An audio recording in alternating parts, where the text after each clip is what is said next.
Welcome back, everybody. How we doing today? Morning, everybody. Joe here. Kevin. We took a week off of West Wing because we did two back to back on 2 weeks ago. Right. That wasn't a thumb in the nose at anybody. No, no. We just have very limited time we can record, so that Yes. pushed some things. We basically used the time when we would have been watching West Wing last week to get ahead on the Goldbergs, which we would have done over more time if we would have kept the normal schedule. So we just had to shuffle some things, and that's why it was necessary for us to take a week off here. Yes. But back to one of the best shows in the history of television. Truly, and it's amazing to me how fun the episode was until it wasn't. The tonal transition was done so well. I think that's why we love this show and shows like Mad Men, because they can balance funny, and it is very, very funny. Yeah, absolutely. And some really serious, heavy material. I mean, it's the world, right? It's a show about how the world can change. Exactly, and we can't say certain phrases from the last episode. Right. An attack on the college swim meet. And dear Lord, that gutted me. I mean, I was darn near in tears there at the end. I was too. The bit about the two guys running back into the building to help people out. Every time they portray heroism on the show, it's like they really play it up, and it really works for me. It really does. And it looks like we're going to move forward. Also, Toby and Josh have a plan to make college more affordable. Yeah, and I'm not sure exactly, or they want to do it. I'm not sure if they've said how or what the plan is. Yeah. But I'm sure we're going to get into that, and we're in campaign season. Yes, we are. So we have this horrible event that happened in the middle of campaign season, and you know how the world works.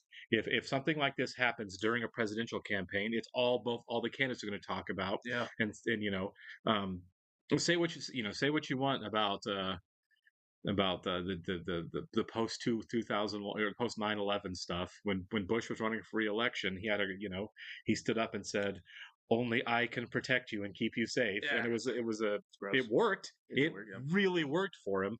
But it's down to him and John Kerry's right. And the point I'm making is that would obviously be a big piece of campaigning after that.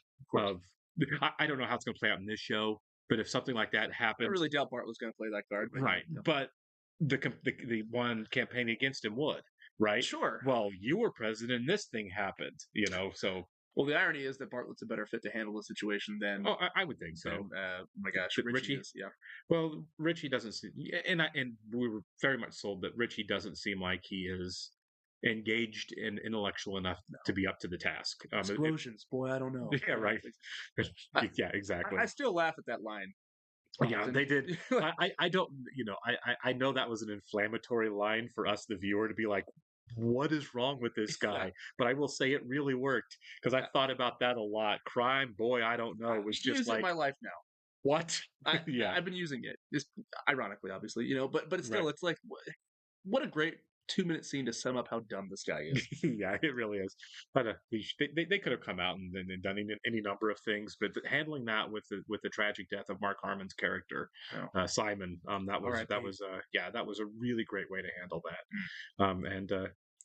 I'm excited for, it was a 2-part premiere, and they set up an awful lot moving forward for this season.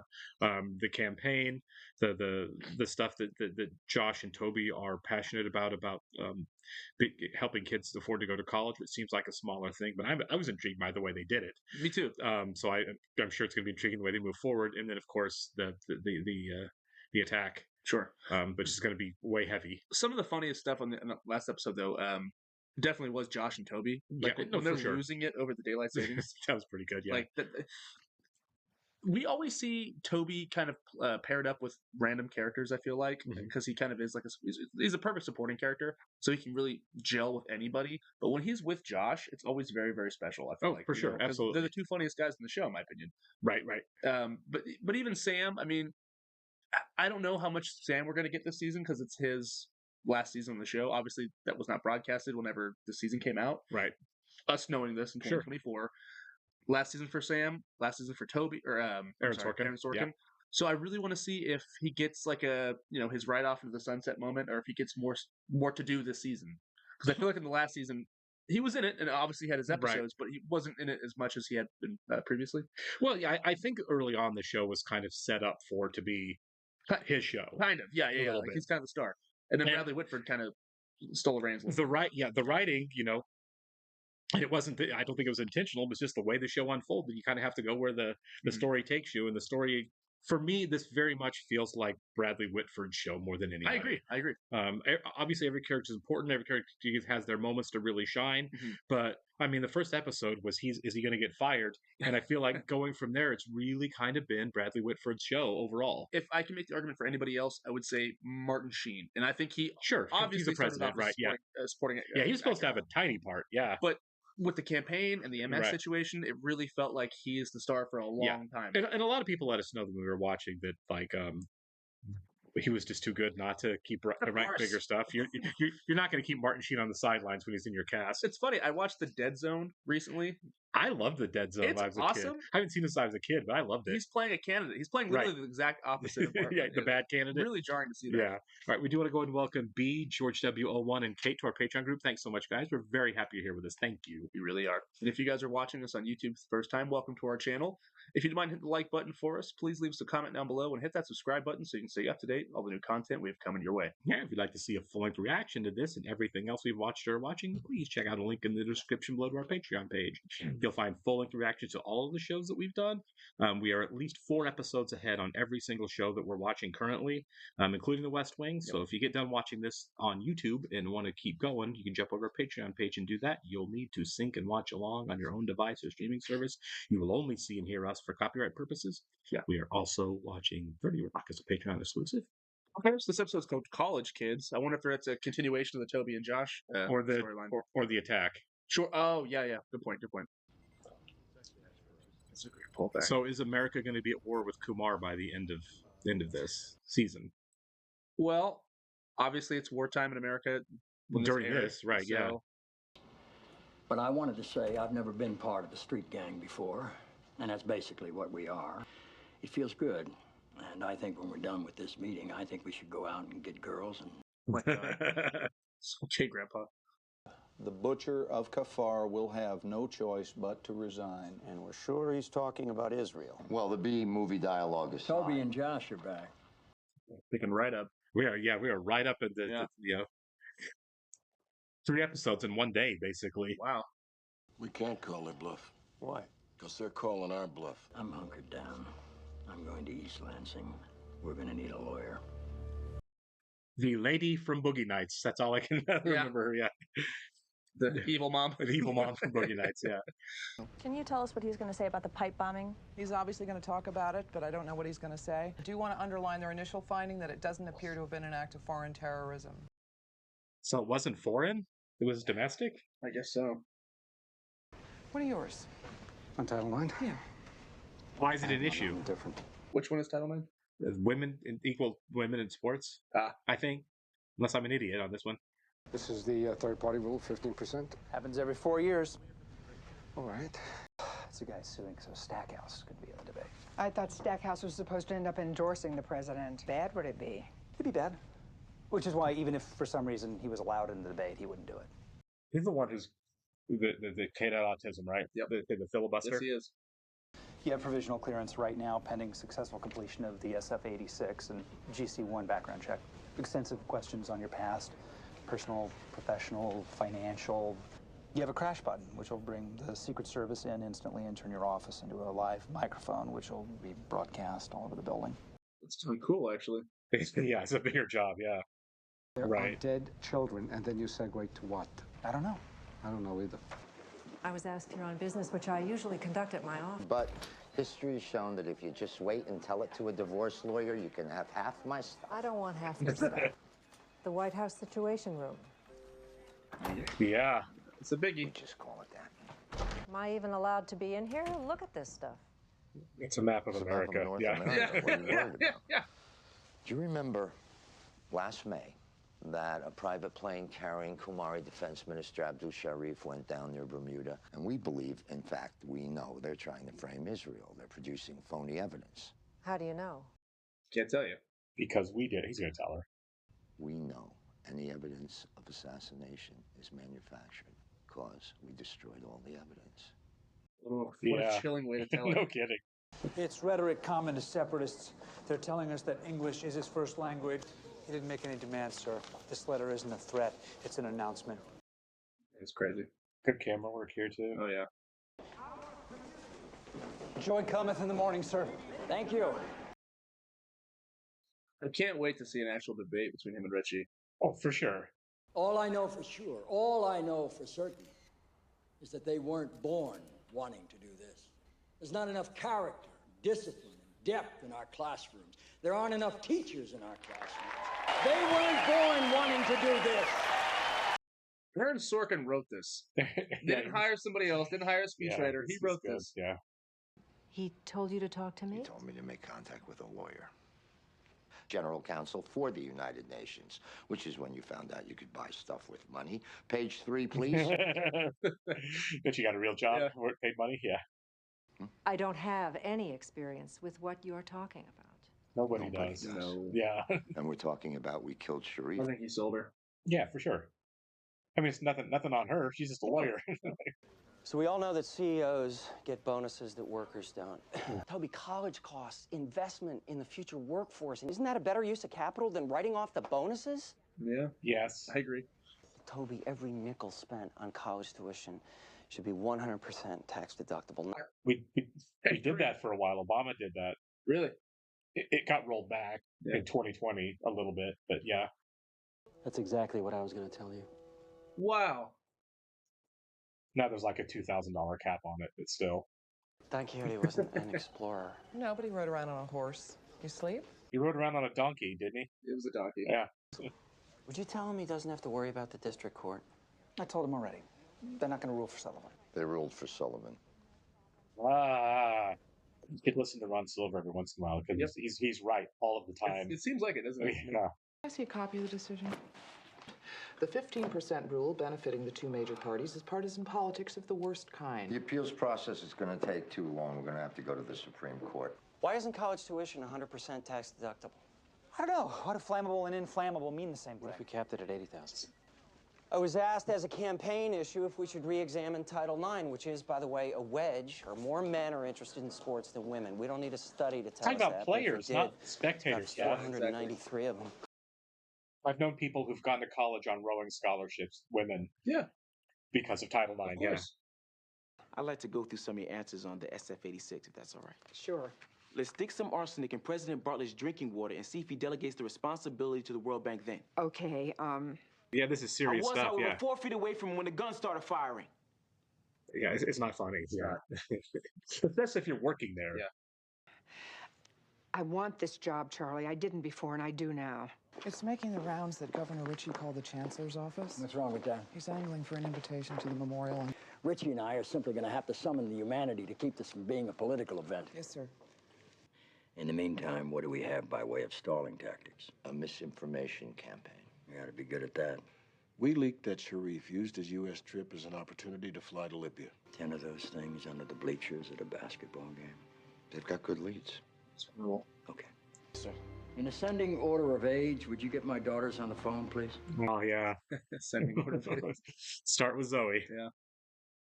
I hope we get to see her again. I know it's because of Mad Men biasy, but I love Elizabeth Moss. Yeah, she's great. Hey, Bare Naked Ladies. Yeah, man, I love this song. I do too. They actually got him? They did. They are there. That is them. 25 years ago, This is so fun. This to is. 24-year-olds voted today. It's 25%. Yeah, that's always a problem. Is the young youth vote? Yeah.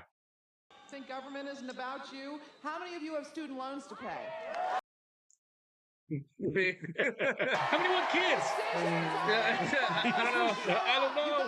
Rock the vote! You think these might be our guys? The address and the name of the occupants match a couple of names that we've linked to the Patriot Brotherhood. Are there kids inside? Yes, sir. Oh, man. Let's put the There's director and the Attorney always, General. always. We when this only stuff go in happens, my order, okay? It'll be my order. No disinformation to U.S. press, right? We don't give disinformation to American press, unless it's about my medical history. You can joke about it. We can't because it's funny how ridiculous all of this is. I have to tell you, I'm very uncomfortable knowing what I know. I've defended guilty people before, but I've never had a client that was willing to admit the crime. Sharif has murdered Americans in uniform. He's murdered Americans out of uniform. He was trying to blow up the Golden Gate Bridge. See, I think that's the information you have to get public right there. You have to. Yeah. Because most of international law doesn't exist yet. That would be my move. Obviously, I'm not playing chess at the level of these guys, but I think here's what happened. Yeah. I sincerely apologize. It was a higher environmental cancer risk than Chernobyl. You can keep the job. I almost think he's doing it as a favor to Charlie. He is. Let's stick some arsenic in President Bartlett's drinking water and see if he delegates responsibility to the World Bank. You refer to me and to the office with respect. I didn't even catch that. Is that Amy Mann? Yeah. There are 53 players on an NFL team. The University of Colorado has 130. 85 of them are on full scholarship. 15 scholarships. It's a wrestling team. Yeah. I mean, she's right. Yeah. Everything, all the money goes to football. That's right. And I get it. It makes the most money on TV absolutely. And stuff. But throw some love around. Yeah. I was trying to call Stackhouse. There it is. Stackhouse under new management? It's been for debate prep. It's been offered to me. And there's their chance to get back together is getting blown up, yes. You can't tell her not to take a job. Yeah. I mean, you gotta ask yourself. Come on, Josh. And this is why they can't be together. Yeah. Hello? Matt? Oh. Man named Give Toby this guy Ziegler. Do you know a heart him? attack. Yeah. Matt, it's me from last night. Now let me tell you what we're working on. That's great. I would not be able to sleep after that phone call. No kidding. I could have watched easily another hour of that. I know. Sometimes these episodes, like, they fly by, don't they? That flew by. They also don't have like the biggest moments, but they have like such a watchability to them, to where you're like, I could just easily just watch this for the rest of the day, for sure. And this is certainly one of them. Yeah, man, what a great episode to really flesh out some of these issues and put things into place. The college, paying for college, kind of took a bigger role than I thought it would this episode. I thought it was going to be. They jumped right into it. Yeah, I thought it was really more about the attack. Me too. Yeah. I did not see the fact that it was going to be a domestic group behind it because of the time period, because it was and the Kumar situation. I didn't think they were related, but still, you're right. You know, I assumed it would be. Because we're not terribly far after 9/11, that's where we were going with this. But if it was, say, a foreign country or something like that, it might come off as eye rolling because of what's happening in the real world. I mean, I have full faith they could have done it well, for sure. But I like that they chose to go a different route with it. You know, right. I mean, this is an awful situation to portray, anyways. But you know, they're certainly. Well, taking liberties with it for sure. Well, and I think this kind of harkens a little bit back to Oklahoma City. Yeah. In the 90s, and that was a domestic group from I think Michigan, right? I believe so. You know, I think this is important to kind of point out the fact that it's not just a foreign situation, but sometimes it's a domestic situation as well. The world's a dangerous place while they deal with a foreign situation. So well, it looks like we're heading to a resolution on that front a little bit. I think Casper kind of is at the point where it's like we might actually have a light at the end of this. That we're kind of moving toward more quickly than I thought we would. Yeah.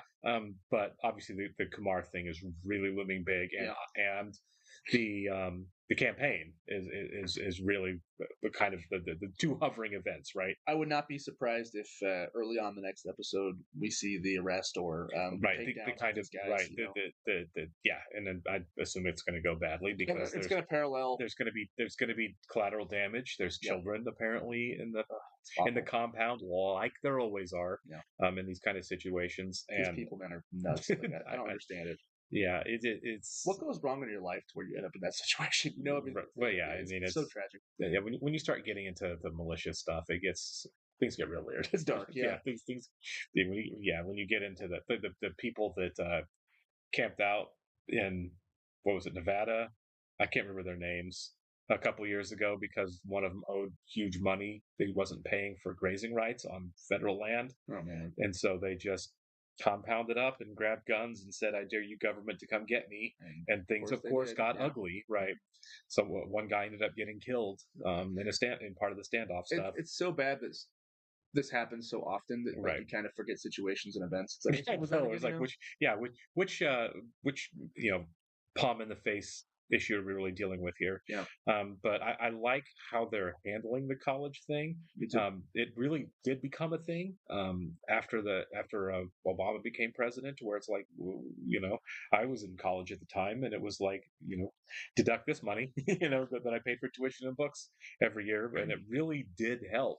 And I wasn't paying nearly as much. I was going to a public school. Sure. If you're going to this guy sending his daughter to Notre Dame at $34,000 a year, you're talking about a lot of money. Yeah.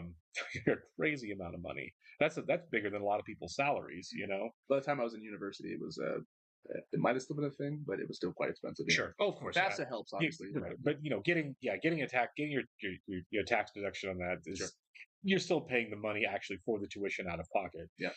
So it's, again, a little bit easier, not all the way easy. Sure. But no, the arrest situation, I think it's going to parallel something. One of the themes, right? Sure. Every time something like that happens, it relates to a different storyline. So I'm wondering if it's going to, I don't want to be crass here, but if it's going to blow up the college situation, or if it will relate to the Kumar situation. You know what I mean? Right. If that goes wrong, then something else is going to go wrong. Right. Or any success is measured out with some form of tragedy. Sure. And I think all of these storylines are balanced against the hovering issue of the campaign, right? Yes. You've got this standoff, and the attack. You've got Kumar, that is obviously news that's going to break. Yeah. And then you've got this big push to make college more affordable by, let's face it, putting the tax burden on the 1%, right? The richest of the rich people. Yeah. The CEOs getting massive ridiculous bonuses, and all of that is, in the real world, is a campaign issue, right? No, absolutely. It's something that if Richie's team is remotely competent, it's going to say, look at as was said about Obama and everyone since then, look at you taxing the rich equals punishing success. And look at you not being able to handle this attack and the mess up, and look at you committing this international war crime. You need to elect me because look at all the stuff that's going on. I mean, that's just the nature of politics. It is. You're going to look at somebody's record. Baffling too. It's like, what do you mean that's condemning success? You know what I mean? Like, what do you mean? Like, you're still the richest people alive. No, it was the phrase punishing success at the time became really popular. Hey, maybe the people making the most money should pay more taxes than people making less money. Why punish success? Fox News, I remember that was their phrase during either 2008 or 2012 campaign. That was their phrase. You want to punish success. It's like, well, in many ways it wasn't earned. In many ways they were already rich to begin with, and they just kind of money begets money. But I mean, at any rate, I'm not trying to make we're not I'm not making a political argument or anything. I'm just saying that's kind of the nature of how campaigns work. Yeah. Whatever your opponent is doing, you have to say that's bad. Yeah. And so I think that's probably where we're headed on the show, is everything that Bartlett is going to do, everything. And I don't care if it came out tomorrow and said, let's redesign postage stamps. It would, the argument's going to be redesigning postage stamps is bad. Yeah. It's just the kind of the nature of the beast. Yeah. Campaigns are, I would be better. So every single thing that this person running is doing is bad. Every single thing that I would do is better. Yeah. Even if in reality, it would be the same thing. Because let's face it, that, a lot of here's everything that's going to change when I'm president. And of course, that doesn't happen. Sure. Of course. There's still, there still isn't a massive, better healthcare plan that replaced Obamacare. There still isn't a wall all the way across the Mexico border, and again, I'm just thinking of the most recent guy. I'm not even trying to nitpick anybody. Way back. It's every campaign. It's if I get this job, I'm going to do all of this, and of course that's not what happens. So we're into the ugly campaign season, but I'm very eager to see what Aaron Sorkin's take on that is going to be. Going forward, like where do we really come down in the presidential campaign with Aaron Sorkin as far as what you say, what you promise, what you present versus what the reality is? Yeah. Because I think the show will smartly handle that, and I'm really looking forward to it. Absolutely. And you mentioned Richie's team. I doubt we're going to see them, but I'm willing. At some point, I think we will. You think right? so? We have to, right? It'd be weird if we didn't. I think keeping Richie distant and only really seeing him kind of puts all eyes on Richie. Like, this is the guy we have to defeat. This is the guy. Right, yeah, you're right. Richie, besides the little introduction we got at the end of last season, Richie's more of an idea than he is a person, right? Exactly. We put a face to him. We had a really great 5 minutes where we realized, oh, this guy isn't it. Yeah. But he's other than that, he's kind of just like this nebulous entity that's kind of working against. But he's got to have a good show. team if he made it this far. Of course, no, he does. I mean? So I wonder if we will have that moment of tension where it's like, oh man, is he going to pull this off? You know what I mean? So yeah, I'm really excited about what the campaign looks like on this. Yeah. And I'm with you. I think whenever, I don't know where the election is in the season, but I think whenever we get to things like debates, and things like I hope we get more realistic stuff of like, you know how politicians have to go around to all the states and, eat pancakes and, take pictures of babies and give speeches in front of tractors and all the stuff they have to do. I want to see some of that. I don't know to the extent that we'll get it because, there's obviously a lot of other stuff happening on the show. Oh, sure, yeah. But there's a reality to the goofiness of political campaigns, of performative nonsense that we all have to look at. The bad commercials, and the stump speeches, and they're exhausted and making mistakes and making gaffes, and people are interpreting every move they make. Only because we just talked about him when Barack Obama got off Marine One and he's holding coffee in his hand and he didn't salute the Marine, and everyone made such a deal out of that. Yeah. The tan suit, the fact that he liked arugula and spicy mustard. It was just like, what are we doing? I like those things. Yeah, I know. Like, I'm not a big arugula fan except for in certain things, but it doesn't matter. That's not right. There's eyes that wouldn't care that are like specifically watching you during the campaign. Like most of these people don't care. That's what I'm saying. Like, do I? Right. I want a competent president. Do I care what kind of lettuce he prefers in his salad? Or what condiment he puts on a hot dog. I do not care. Now, the one guy who just dropped out that I was enjoying watching, glad he dropped out because it was really scary. DeSantis. Ron DeSantis is a clown show. I'm sorry. It was terrifying to watch him sometimes, like the eerie, creepy smiles and stuff. His campaign was very interesting. He struck me as a sociopath. He really did, man. Again, not to be political. I'm not talking about his politics. No. That's a whole other conversation. He's a very strange man. Right. I don't think he naturally knows how to smile and laugh. So when he did it, it was like, whoa. It's like a doll. Yeah, exactly. Yeah. Well, good. Yeah. He just kept saying like, well, good. 3 times in a row. Yeah. It was, crazy times. Florida man. Florida man runs for president. All right, guys, we'll catch you on the next one before we devolve any farther. We'll see you.